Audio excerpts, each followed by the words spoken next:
Welcome to Resiliency Within. I'm your host, Elaine Miller-Karras. Today's show is called Artificial Insemination, Unknown Origins and the Secretive History. And I'm so honored to have my guest today, Peter J. Boni. His new book is Uprooted, Family Trauma, Unknown Origins and the Secretive History of Artificial Insemination. Today, Peter will share with us what happened to him during his 49th year and also the journey that he's been on for 2 decades when he found out that his father was not his biological father. And let's learn a little bit more about him first. He credits his disruptive childhood, a state college education from the University of Massachusetts at Amherst, decorated on-the-ground service as a U.S. Army Special Operations team leader in Vietnam, plus luck of the draw DNA with making him the person he is today. He has had quite a career, including high-tech CEO, venture capitalist, board chairman, nonprofit leader, award-winning entrepreneur, a book author, and senior advisor. Peter, welcome. Thank you. It's so good to have you. So as we get started today, what is on your mind? As you've heard me introduce you, and we also chatted a little bit before we started, what's on your mind today? Well, today I really consider myself an author and an advocate for the rights of the donor conceived, who in my view have been disregarded by the very industry that helped enable my conception to begin with. It's the assisted reproductive technology industry that operates very free from regulatory oversight. And it enables a conception of dozens, if not 100 or more, siblings from the same donor with nobody's knowledge. Well, there's no requirement for genetic testing. There's no registry to identify one sibling to the other. And there's no laws on the books to combat fertility fraud. Well, when we were talking before we started, you told me a story that when you first found out that the person you thought was your biological father was not, that a friend of yours told you about Rottweilers. Can you share that story? Because that was like eye-opening for me. Sure. I was doing research about the practices going on in the assisted reproductive technology field, and I shared some of what I learned to a friend who, as you mentioned, was breeding Rottweilers at the time. And he said to me, my gosh, you realize, Peter, that there's more laws on the books, there's more regulatory oversight to the breeding of puppies than there is the conception of human beings. So my hope and dream is that this book will help shine a light on that and put a fix or get some regulatory oversight via a donor conceived Bill of Rights to an industry that's out of control. Well, so why don't we get started and kind of talk about the beginning? So you were almost 50 when you found out you were donor conceived. Can you tell us how that came to be? Sure. My 75-year-old mother had open heart surgery and then a post-operative stroke as a result of that. Now, she survived that and she went into a rehabilitation. Her memory was a little fuzzy around that period of time as well. But all of the locks that guarded the gate of her secret just no longer worked. And friends were coming in to visit her at the rehab center, and she was recounting to them that after 5 years of marriage and no children, she saw an ad in the paper, or maybe it was a newspaper article, she forgot which, and couldn't tell which paper, about a fertility clinic run by a Harvard medical school professor. And she and my father went to that fertility specialist. They determined that dad was sterile, and they had a few choices: remain childless, adopt a child, or do this newfangled thing through an anonymous sperm donor. And at that time, it would have been new. It was new. That would have been in the beginning of the industry. Is that true? It was in the second inning of the second inning. Industry. Okay, so pretty new, but not quite the beginning. Okay. Not quite new, but it had been around for a little bit and practiced in stealth for a bit. And according to my mom, the doctor said, well, I have a knowledge of who your husband is, and just trust me that I'll find the proper donor, and he will likely be affiliated with Harvard Medical School in some way, shape, or form. So did that give your mother like, oh, well, this is going to be a good sperm donor for me to have a child? Yeah, sure. Hey, he's a doctor. It's a doctor. Yes. Okay. I get that. And from Harvard. No, no, such a prestigious school. So then what happened after that? Well, she told my wife that as well. And my wife told me because she wouldn't tell me directly. So your mom wouldn't tell you Uh, directly. Your wife had to no. tell you. Oh my goodness. And then we got my wife and I took my mom home from rehab, and we were making her a Sunday dinner. And I brought it out after small talk after dinner. I said, Mom, we have to talk, and brought out the story that she had been telling. And she disavowed that she told me anyone that story. She said she must have been delusional. But Oh, anyway, I got her to admit it, and it was very emotional for her at yes, I that period of imagine. time. And then she started recounting all of the detail that she could remember about the name of the doctor and the address of the fertility clinic. Now, she got the name wrong and she got the address wrong. But I was bound and determined to find the source of my seed. And I took the clues that she had left me and found stone walls. I just couldn't find anything from the clues that she had given me. So what was your initial reaction? I mean, were you angry at her? Were you sad? What were the curious? I mean, all of the above. Yeah, all of the above, and it was confusing and conflicting emotions all at the same time. You see, my dad took his own life when I was 16. He suffered from unipolar depression. He was hospitalized for a number of years back and forth. And the old school Italian family treated that as a flaw. Don't Yes. tell anybody. Let's find scapegoats that are the reasons that he was sick to begin with. Don't let that shine over on them. It might wear off on them too. What a large So burden let's for a keep it 60. quiet. Keep it quiet. Yes. So I grew up thinking, well, gosh, there's something wrong. I have to keep this quiet. I can't tell anybody. Everyone will be flawed, and I'm flawed anyway. Well, so was there anyone to talk to about it, or really you were more or less silenced? I kind of just kept it to myself, Okay. really. I never really grieved properly as a result of that from my dad and his death. And what a huge burden to put on a child. But I know that we didn't know as much as we know now. But even now, I know that sometimes that's also shrouded in silence. But so that you carried that. So when the question was that you posed was, why did you feel relief when you found out that the man who raised you wasn't your biological father? Well, nothing had changed, but really everything had changed. I always thought that dysfunctional childhood and the state college education and the military combat in Vietnam were the things that helped shape who I was. And I took my DNA for granted. All of a sudden, my DNA is not my DNA after all. I was poking myself. I was the same person, but everything had changed for me. Yeah, but it's also clear that you very much loved your father. Oh, sure. Dad was a great dad. He was a wonderful guy. He was a hero to his family. He was adventurous, ambitious, generous. He was kind. Yeah, so all He, those he didn't things. intentionally get sick. He No. suffered from bouts of depression, and as a younger man, he could shake that off. But when he got older, he just couldn't shake it anymore. Well, and I think too is that we know much more about depression now, but so many of the treatments were just forming, and we know it is a biological illness. It's not something that you wish to have. It's not something that you cause. Sometimes it runs threads in families. So it is a very serious illness that does sometimes lead to people suiciding. And lithium was something that came to be in 1968. My dad took his own life in 1962.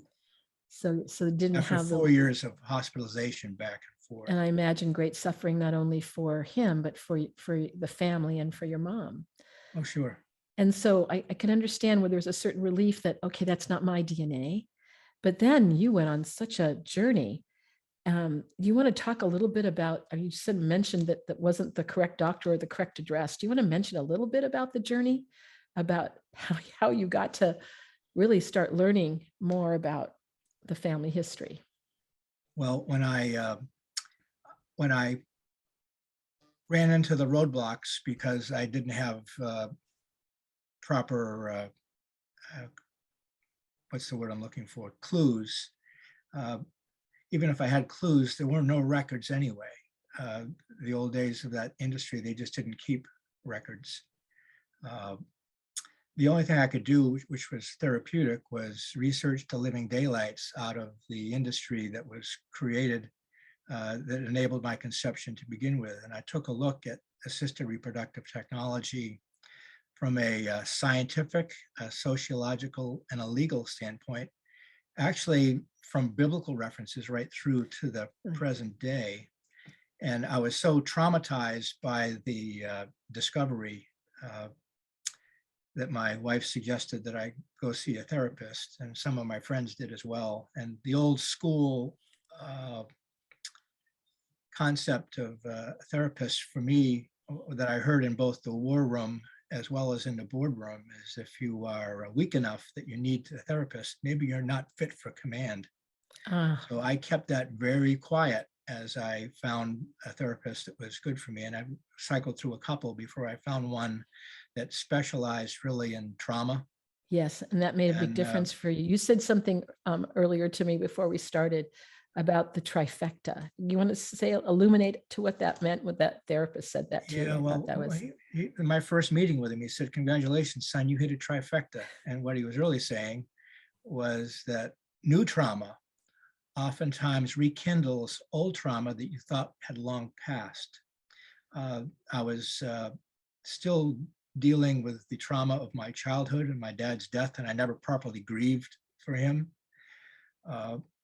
And the whole PTSD from service in Vietnam. Vietnam veterans came home to a hostile society. So we kept our experiences to ourselves. So, and then the and it was suicide of anger. your I felt a lot of anger with that too. Yeah. So that I mean, so the suicide of your dad, the Vietnam experience, and then finding out about the donor, all three things together. And right. I think I couldn't just deal with one. I had to deal with all three. right. And I think that's important. I'm so humbled that you decided to share that with us, Peter, because there may be many listeners that may say, why am I not acting like myself? They may be experiencing trifectas in their own lived experience right now. And so I think what I really want to have our listeners really do a deep listen is that there's help available. So because I can see that you have been a pretty tough person in your life, and you commanded men in battle and all sorts of things, and that because you had trauma didn't mean that you couldn't lead people. And so it's really important for people to know that there's help available. So thank you so much for sharing that. So the therapist helped you, and then you started to kind of learn more about people that were donor conceived. Would it be okay if we segued and talked a little bit about that? Sure. Yeah. So how many donor conceived people are out there in the world right now, and in the US? More of a world number. There was a survey done in 2010 by essentially a trade association, the American Society for Reproductive Medicine. It's American in name only because they have membership in over 100 countries. And they're a combination of a trade association that does networking, education, and they'll work on public policy, which is another way to say they're a lobbyist. All right. And their estimate was that there were about 1 million adults that were donor conceived in 2010. And they estimated that 30 to 60,000 new donor conceived individuals would be born every year. If I just took the midpoint of that, 45,000, and gave that a decade, 2010 to 2020, I've got a 50% increase in the population of the donor conceived in a 10-year period of time. That's huge growth. That is a lot of people, and not everyone knows that they were donor conceived, and like it was in your case, not everybody shares that information. Well, certainly the older ones was hid from them. The donors were anonymous. The parents were told to keep it a secret, that the child would be poorly developed if it knew, if he or she knew. The father would be embarrassed. The society may consider the woman an adulteress. The doctor may be someone who is assisting adultery.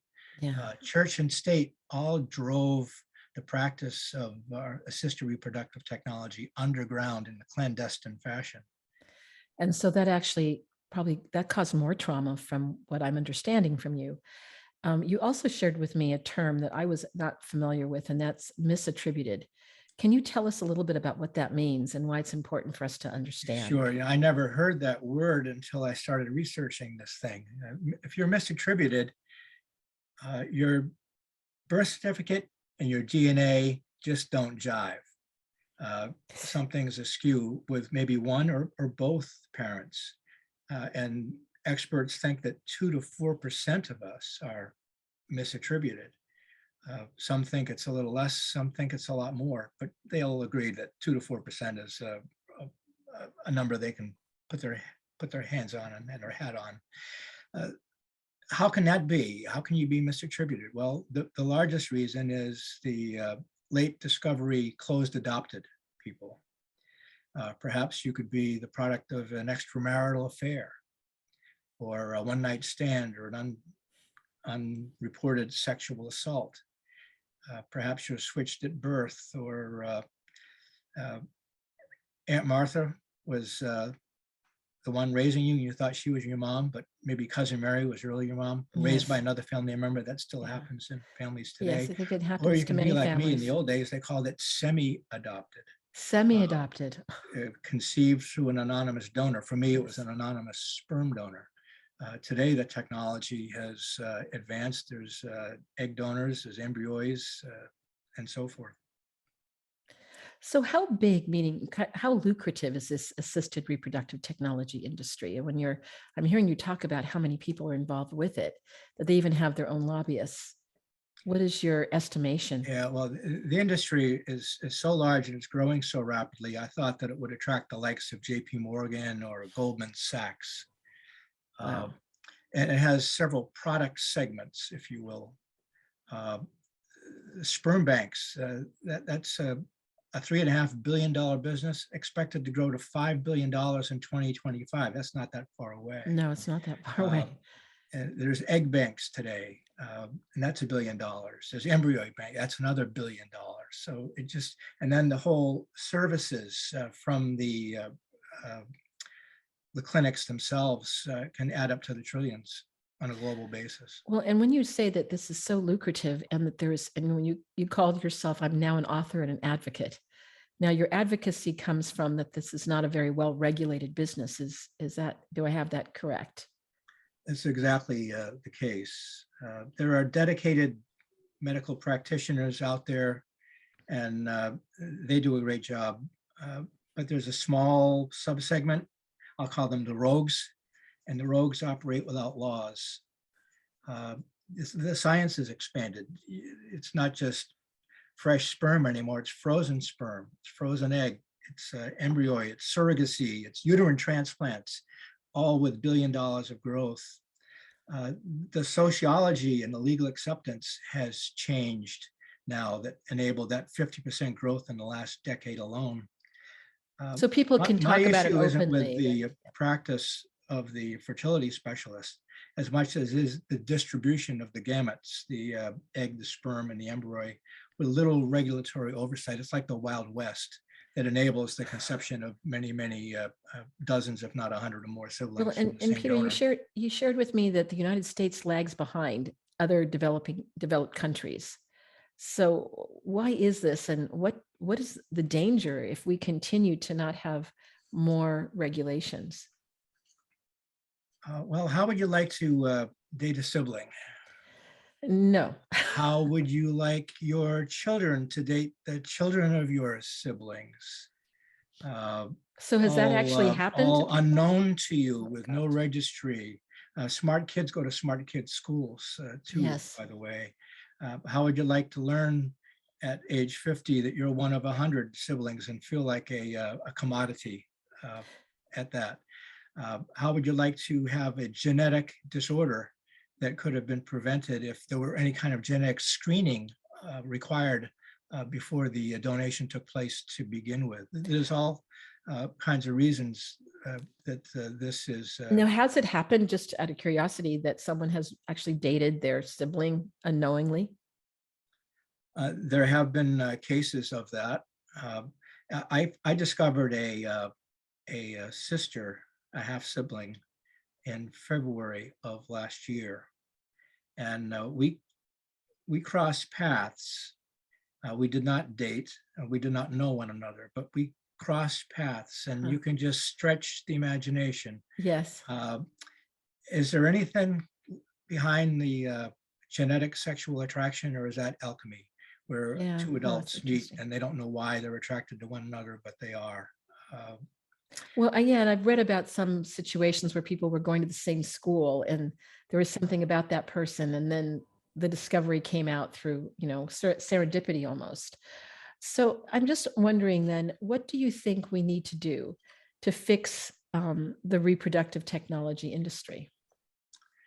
Well, I would advocate for a Bill of Rights for the donor conceived, Elaine, and it would start with abolishing anonymity, donor anonymity, and deal with known donors only. And because of 21st century DNA science, that's been abolished de facto anyway, hasn't it? Right. Well, we have the ancestry.com and the different kinds of things that we can do now that people can find that we're related. Now, was that something that you were able to discover by using those kinds of technologies now? Yeah, fortunately, 21st century technology caught up with me. But remember, I discovered my truth in 1995, that the Right. internet was in its infancy. Google was 3 years away from being founded as a startup company. So we couldn't just Google it to find someone. Now, Yes. 23andMe was 12 years away from introducing what ended up being the Time Magazine Innovation of the Year at the end of 2007. Ancestry.com didn't go into the field until 2012. So what did you do between 1995 and the development of this kind of technology? Well, I researched the daylights out of the industry itself, from, like I stated, from biblical references through to the present day. I took my 23andMe test in early 2008. I was one of the early startup, early customers. In technology, we call that the lunatic fringe. I was The lunatic fringe, because I understand from Yeah. those pockets too, the more people that take it, the more information you have. Sure. So in 2008, their banks would have been much smaller than they are right now. It was a small database. I learned what, I didn't find who. I learned that I wasn't Northern Italian. I was English, French, and Scandinavian on my paternal side. Okay, I can live with that. And I Okay. thought if I just waited it out, the database would increase and I'd find the source of my paternal seed. And 9 years went by and I was just frustrated. I wasn't finding anything. I found a bunch of maternal relatives, but I wasn't motivated to find anything maternal. Well, when you say the source of your paternal seed, I imagine that you were saying it in that way for a particular reason. Can you explain a little bit about that? Yeah, I just have a problem thinking that I have a biological father, that I can't call him my father. Ah, Just because I love my dad, and it's not mutually exclusive that I can love my dad and want to know my gene pool and my medical history at the same time and understand if I have any siblings. It's not mutually exclusive. no, I understand that. And I can see why there was that discernment about calling it in that way. Peter, we're going to take a small break in just a minute or so. And we're going to continue this discussion because I think it would be very helpful for us to understand more about your journey and what you discovered, because you did find who was the seed. Is that correct? You did discover that eventually. I did, and you started on the pathway of my donor conceived Bill of Rights, and I want to get back to that too. Okay, we'll get back to the donor conceived Bill of Rights and also talk about about that. So we'll be back, listeners, with Peter, who will really do a deeper dive into the Bill of Rights and also tell us a little bit more about what he discovered in his journey. I know many of you will be interested in that. Thank you, Peter, for sharing this journey. It's so interesting, and I'm very grateful to you for Oh, thank you. being on this journey to bring this information to all of us, because I didn't realize how unregulated the business of this whole industry is. And I think it's something that we all need to pay more attention to for all the reasons that you are helping us understand. So we'll be back in just a couple minutes and we will continue our conversation with Peter. Welcome back. I'm here with Peter J. Boni. We are talking about his book, and we're talking about the issue of artificial insemination and some of the pitfalls and the really the unethical practices and the advocacy that needs to happen. And Peter's going to continue and tell us a little bit more about the Bill of Rights that you think need to happen that are mentioned in your book. And Peter, I'd love for you to say the name of your book. We want to say it a couple more times because I want people to read it. Sure. The name of the book is Uprooted: Family Trauma, Unknown Origins, and the Secretive History of Artificial Insemination. And so I think your Bill of Rights really go right to the core of what needs to happen. So if you can tell us what those are. Well, I mentioned abolishing donor anonymity and dealing with known donors only, and recognizing we have 21st century DNA technology that's out there. It's abolished it de facto anyway. Mandate donor genetic testing and the disclosure of donor health history. Limit the offspring per donor. Today there are guidelines, but there are no laws, and there are no good guidelines either. And can't there be hundreds of people that can get the sperm of just one donor? I've certainly read stories about that. Well, I can take you on a longer journey if you'd like on that. Let me get through the. Okay, go ahead, continue. Yeah. Establish a sibling registry so that the donor offspring know of one another. Require donor and recipient counseling regarding the needs of the donor conceived child, and then enable some legal recourse for blatant fertility fraud. Put some laws out there that are, got some teeth in them, as opposed to shame, that's very unethical, but it's not unlawful. Like the doctor who used his sperm for hundreds of donations. I mean, so that wasn't illegal, even though like the we can doctor both who say used his own sperm, like the doctor that chose not to use the sperm from the sperm bank selected by the recipients, but rather used his own anyway. Like the sperm bank or the egg bank that failed to genetically test the donor beforehand, and they simply just took the word of the donor regarding education and background and health.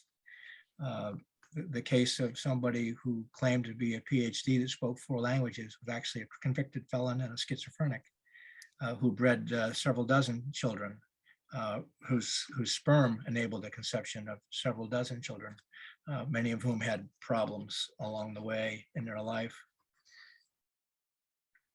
So the industry is really in need of an overhaul. Fix. Yes. So the short answer to get to your other question is fix the guidelines and convert them to federal law. And here's what I mean, and this is a more comprehensive answer. The American Association for Reproductive Medicine that I mentioned earlier, the ASRM, recommends a guideline of 25 per population of 800,000 in terms of a gamete donor. Now, is that a limit? Let's talk about that. If I lived in Sacramento, I'd have 24 siblings. Well, if I lived in metropolitan Boston, I'd have 125 siblings using that guideline.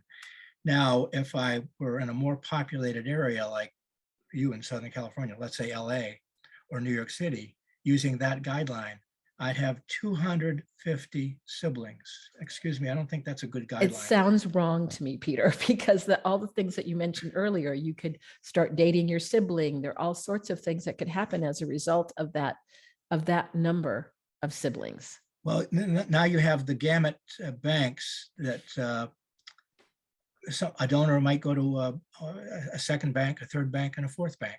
So let's say a bank is using that guideline, but the donor has done that times 4. That's potentially 1,000 So siblings there by the is old math. there's nothing that monitors the donor so that they can go to as many sperm banks as there are. And I imagine there must be some lucrative payback to the donor. So how much does that donor get paid every time that he gives a donation? Well, you can donate a few times a week for a month at a whack, and do that over the course of a year and make about $15,000 under the table, tax-free. If you are an egg donor, it's far more invasive and far more lucrative. An egg donor could pay off a college loan, buy a car, put a down payment on a major house. Oh my. So so that it depends on whether it's a donor egg or whether it's sperm. And So these gamete distributors, the sperm and the egg and the embryo banks, Elaine, they operate like Harrods or Nordstrom's. They're not manned by medical professionals. They're really merchandising specialists from Procter and Gamble.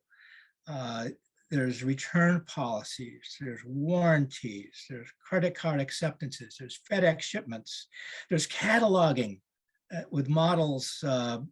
You can pick your seed by color hair, color eyes, education, blood type, and race, genetic background, and so forth. And then there's internet marketing of all of this as well. I had no idea. So I mean, I guess what you're saying is that it's rife for this industry to have many problems and to have also, I guess, what the term that you used, they can go rogue and do pretty much anything they want. I mean, there doesn't sound like there's any holes barred for them to do anything that they want to do. Well, it's gone rogue in a different way. It's actually off the rails now. It's been reported the emergence of I'll call it an internet underground. Stay-at-home work now in the COVID, they have more time to raise a child, and there's far fewer people taking the time to go to the bank to make a deposit.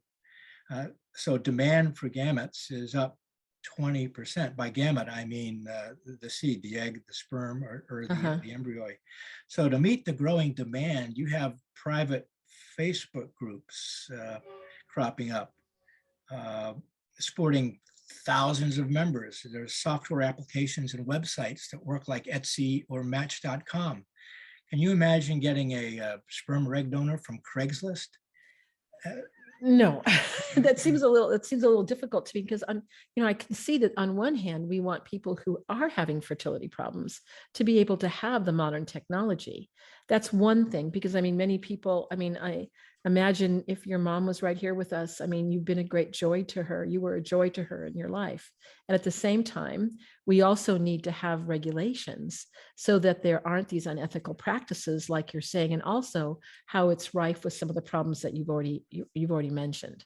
Now, I'm all for science enabling people to have a family. And there's plenty of laws on the books for the donor and for the recipient. And sure, they have rights. But can you point to me a law about the right of the donor conceived? It's absent. Yeah. And so I guess that's the next thing I want to ask you. I mentioned it before the show started, but I think I had read it on CNN about a family who the young man suicided, and that the mother had a sperm donor, and it turned out that the donor had quite a significant history and family history of schizophrenia that was never shared with the sperm bank, and they never asked. And that she now is a very strong advocate in trying to get laws changed. Can you talk a little bit about what is happening with legislation right now? Yeah, well, the sperm bank did ask, actually. Oh, they did ask. Okay. They asked the donor. They didn't check. They asked, and it was a he filled out on himself. So he lied. They don't check these things. They don't check genetic history. They don't check background. They just take your form, you fill it out, and that becomes the truth. but it's not. And so is there legislation right now in state levels and federal levels that are trying to bring some of these regulations to fruition? Yeah, there's a patchwork quilt of activity going on a state by state by state basis, and a couple of dozen states actually, that take one aspect of that donor-conceived Bill of Rights or another aspect of that donor-conceived Bill of Rights. But there's no federal legislature, there's no federal initiative to make that thing a federal law of donor-conceived rights. The case that you're specifically talking about was in New York State. And the parents have succeeded in getting a bill just to be filed on the state legislature to deal with the genetic testing. But that's just a piece of the equation. Yeah, and that's only one state. It's So only one it's state. only one state. So it sounds like there's a lot more to be done. And now, are there any advocacy groups that you are involved with, or are there people coming together that are trying to not do the patchwork quilt, but to think more systemically on how to change some of this? There are some advocacy groups that, once again, operate on a state-by-state basis. Right to Know is one that is dealing with the legality of this and trying to make some legislative impact. An organization that helped me along the way was founded in 2016, and it's called We Are Donor Conceived. 100% people that were conceived by a donor, egg, embryo, or sperm. And it's a composite of people older like me and younger people that may have known that they were donor conceived, but they didn't know who. I see. Well, I think that kind of brings me to my next question. So, how did you discover the identity of your biological father? How long did it take, and how did you get there? It sounds like it was a journey. Well, fortunately, 21st century technology caught up, and I became an early customer of 23andMe that gave me the what, but not the who. And I waited 9 years as they built their database, and I found plenty of maternal relatives, but I was not successful in finding my paternal relative or any one paternal relative. My son pointed out to me in 2016 that Ancestry.com had entered the DNA field in 2012 to enhance the family tree tools and all of the records that they had. And they had advertised like crazy, and were building a very large database that was beginning to surpass the size of the database of 23andMe. So it was in 2017 that I spit into the vial for Ancestry.com and sent my results in, and had a paternal relative identified to me. And that relative embraced my outreach and helped champion finding the source of my seed in that family tree. Oh my goodness. So, did you find the name, and did you find all that kind of information? I have every piece of information I want now. There's only one thing that I'm missing. When I got into this to begin with, Elaine, I was asking myself, what's my genetic makeup? What's my genetic health history? And do I have any siblings? Now, my only question is, how many siblings do I have really? I don't know. So, how many siblings have you found? There are 6 of us at last count. I've met 2. And so, what has that been like? Can you share with us the experiences? Well, that's the big bonus for me, raised as an only child, to have 2 sisters, actually, that share my DNA. They're nice people, and we have a lot in common, and we look alike. Really? That must be something really amazing to see siblings that look like you after all these years. Now, it's also unusual in that I know people with siblings and they don't get along with their siblings. We get along just fine, but we don't have that shared experience of childhood growing up. Yes. Yeah, right. We just have a very unique DNA sharing. And do you think that did you embrace each other as like, oh, let's get to know one another? In two of those cases, yes. Yes. And so the other four haven't had much interest in. Doesn't seem to be the interest, or maybe they just don't know just yet. Oh, because they haven't gone into the ancestry.com and seen that, oh, you have a match. Or, well, maybe they've seen the match and they just don't understand it. It was confusing for me. Yeah, no, I know we had this happen in our family too. So, oh my goodness, I think it's so, My and book so, goes over it in quite some detail regarding the centimorgan count and the DNA segments in the DNA testing that needs to be deciphered. You know, I well, so was a this, psychology major with a business training. I wasn't a biotechnologist or yes. a bioengineer. Well, and so I guess that's my other question. I was so curious, is that now were they conceived from the donor or were they conceived from him directly? In one case, it was the offspring naturally of the donor. She learned that her father was a sperm donor, never knew. And in the other case, she learned that she was donor conceived and never knew. And she learned that at age 75. Oh my goodness. Now, unlike 25 me, years after you. I learned it at age 49, and it took me until age 71 to answer all of my questions. Wow. 22 years That's by the too old math. long. Oh my. And she learned it and learned everything within 22 hours. That's pretty amazing with the technology. Now, I have another question, because you said at the beginning that the doctor told your mom, oh, well, you know, we have a lot of the Harvard people that are there. So did that bear out? Was there honesty in what that doctor said to your mom way back when, or not? When you discovered? I get into that in my book in terms of the background of my donor. He was not a med student, but there was a Harvard connection, and I get into that Harvard connection. Many of the early donors were medical students. I see. So he was connected to Harvard, like the doctor told your mom. In a loose fashion. Huh. And were you curious about wanting to know about his nature, whether any of the parts of his nature were similar to your nature or not? Well, I'll tell you, when I get into this, I never said to myself, I want to meet my donor. I wanted to understand my genetic history. I wanted my genetic health background, and I wanted to know if I had any siblings.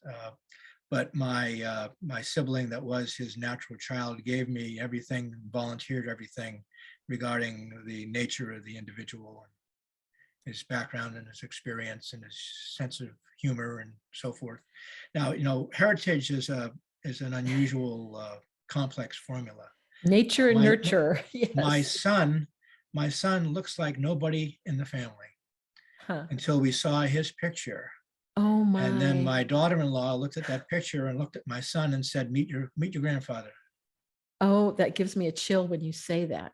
Like, it's such isn't our DNA something so remarkable? So what was your son's experience with that? Did he share it with you? Yeah, he had mixed feelings. He was thrilled for me that I had all of these answers to my questions. He was thrilled for him that there was nothing from a medical history standpoint that was alarming in any way. It was quite the opposite. But he was a little concerned that he might have more family obligations than he was ready to sign up to. Oh, goodness. Well, it's such a, when I'm talking with you here, I'm just going, oh my gosh, the implications. Here we started talking about your journey, and then to think, oh, well, of course your son's going to be impacted as you're learning about your history. It's also your son's, DNA history and your grandchildren's DNA history. I mean, I think that it's really impacted me at this moment, thinking about just how the chain continues, and not knowing that piece can impact so many different generations. Yeah, well, my son was out in California at the time. I was on the East Coast, and my daughter was on the East Coast. So my daughter was actually my research aide for all of these 22 years. My son was an interested party and an enthusiast and a cheerleader, but my daughter helped me dig the holes for the information. And what was her experience with learning this alongside of you? I think similar to my own. She was thrilled for me that I had answered all these questions. I was thrilled for her, actually, that she helped me along the way. I told her that she has another business calling as a forensic researcher. Huh. Well, I'm touched by this discovery, the secret, and how this also led to this experience with your children that almost sounds like you are fellow researchers with your daughter, that I can imagine that could even bring you closer together as you Well, were going we through got very this. fortunate in that I found the source of my seed and his daughter, uh, and she was very forthcoming and very willing. Um, I was fearful that I might be treated as a bastard stepchild in King's Oh, Court, looking for something that wasn't there. right. But I was greeted openly, as opposed to I was pushed back. Now there are others that have just the opposite experience, so I got very lucky. I'm very fortunate. But to answer your question again, I had a real bonus, and the bonus was, as an only child, I actually have some siblings that I like. That is a bonus. So, oh my goodness, our time is slipping away.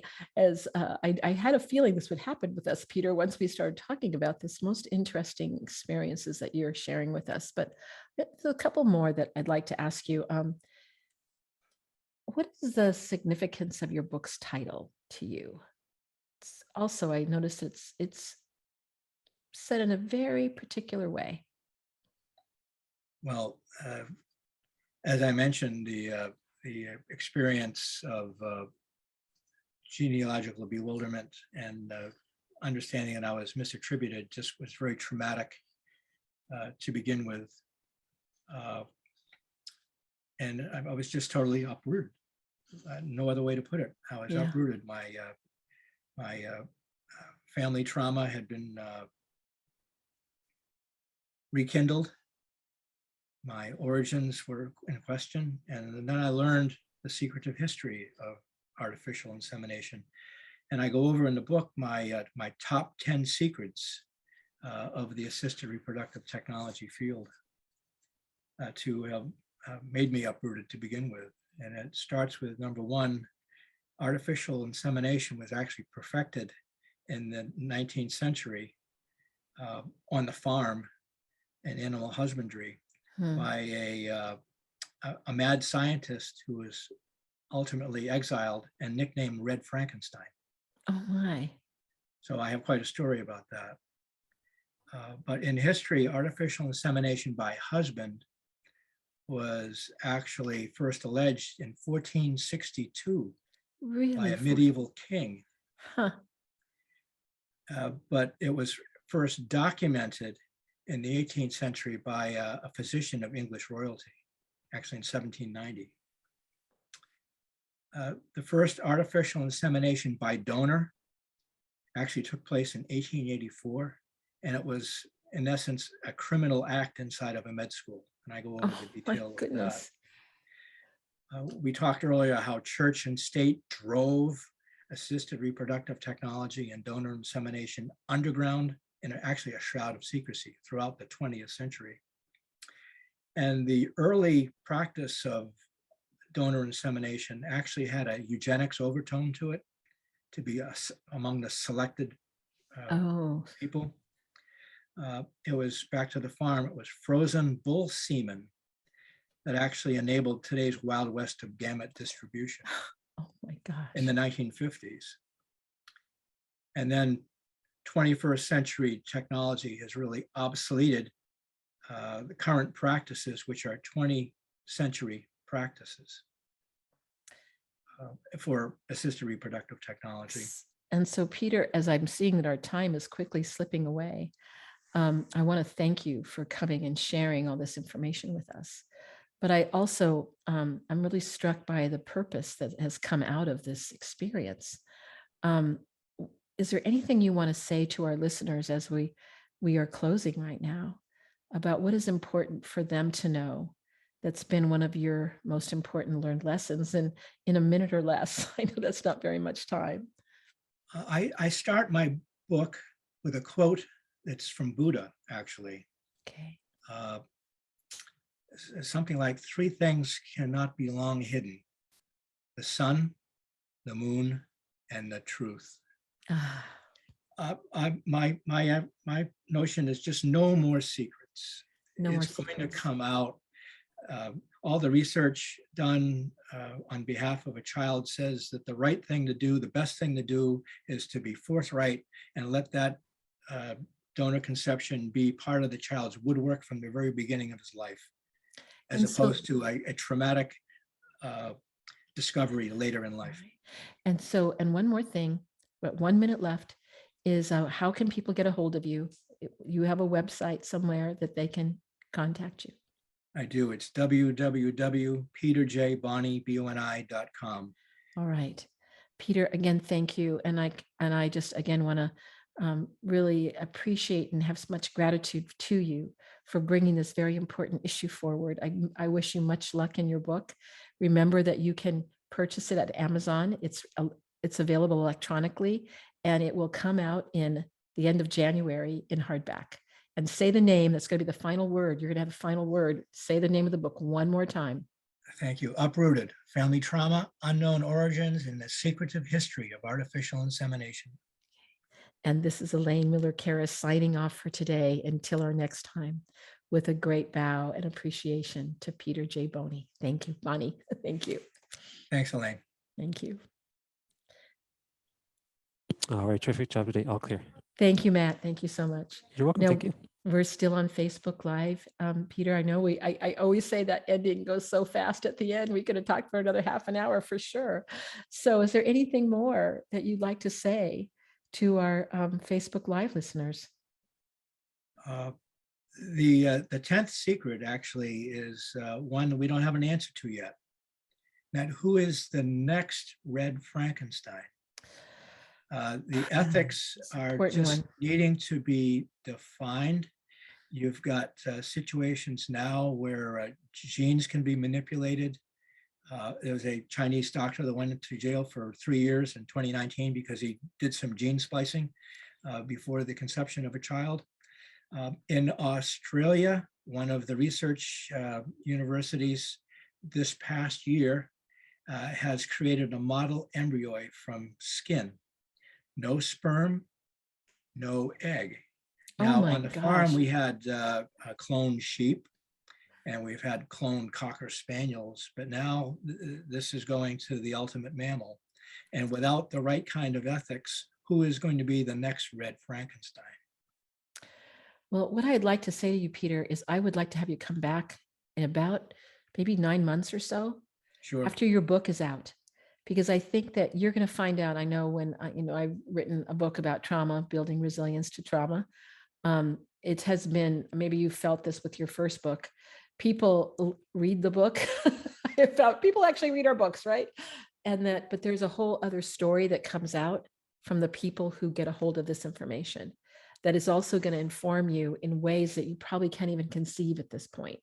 But I think this conversation about this 10th issue, I think is really important for us to continue to explore. But I'd also love to explore again with you what's come out of the book being published. Sure, that's very insightful, and I'd be happy to do that. Yes, I would love to have you back. So anyway, thank you so much. It's just, again, been a joy to meet you. Who knows, maybe I'll run into you again somewhere in this world. Someone sent me on Facebook, I thought it was really interesting, that apparently somebody somewhere has written something that says that people between the ages of 50 and 80 produce their most amazing work of life. And knowing that we are in those age groups between 50 and 80, that we're in those age groups. And I'm thinking, wow, this is incredible work. You've had a passion to do this. It's clear in the way that you talk about it. And so much journey in terms of the gifts also, your daughter, your two sisters that you have now, that you can see people who look like you. And the fact that your son looks like the grandfather. I mean, that's like information. Anyway, Yeah. it's astonishing to me when we have these kinds Sure. of journeys that we Go least figure. expect. Anyway, so I love the sun, the moon, and the truth. And the truth, yeah.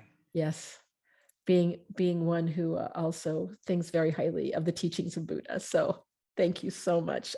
Again, Well, until I we meet appreciate the again. opportunity to present my book to you. Well, Elaine. you are so welcome. I feel very honored. This is one of the things about, resiliency within that I'm so grateful for. There's a lot of work that I do where I have people that come on the show that are people that I've worked with that have done some of the work connected to my work. And I love, I've in the last 2 months, I've had a number of authors come on like you that we get to explore an area that I'm not as familiar with. That is a very important opening for all of us to learn about. But I'm also struck that out of your trauma came so much goodness and truth. I think Mark Twain said something like the two most important things in your life are the day you were born and the day you realize why. Mark Twain said a lot of really wise things. The day you were born and the day you realized why. That is a really wonderful quote. I'm going to remember that one. All right. Well, thank you and have a great trip to San Francisco. Thank you. The city of my birth. I love that place. Anyway. Looking forward to, and my granddaughter. And your granddaughter. That's one of the better things, isn't it? All right. And isn't it great that you have that for her? She knows her lineage. She doesn't necessarily know the suffering that came about to get there, but she knows it. Well, she'll figure it out. She will. Thank you again. Appreciate the opportunity. Okay. Until we meet again. Bye-bye. Bye.